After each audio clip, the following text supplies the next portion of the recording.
มื่อนี้มาออกไม้น้ำมากแห้งกำลังรอหาบอลสิลงย้อน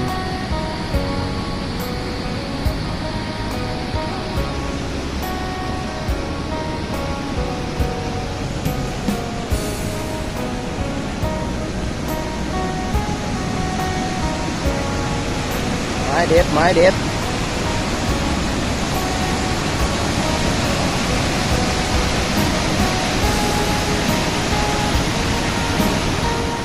เอาให้เบิ่งสภาพไม้ให้น้องเขา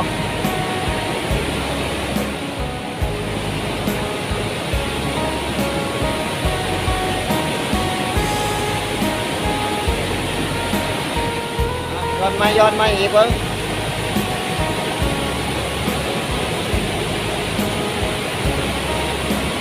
นั่งลงที่ทำไม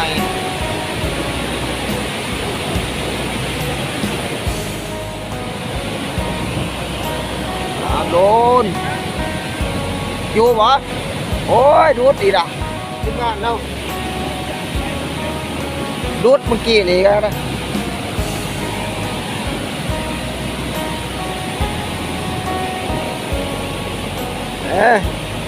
ทีมงานเราไม่ได้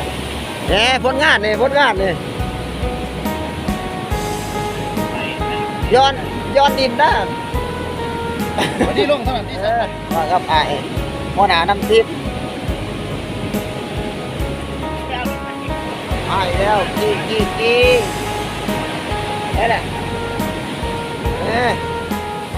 มันกูไปขี่ท่านหน้าอยู่เนาะสีแตบกำลังมา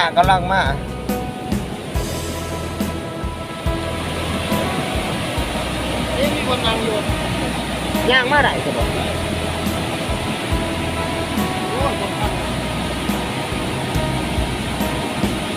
แอบยืนบ่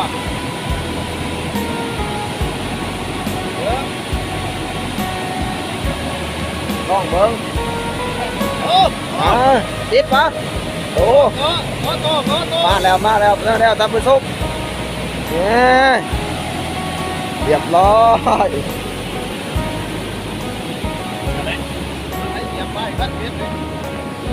มาแล้วมาโต้เลย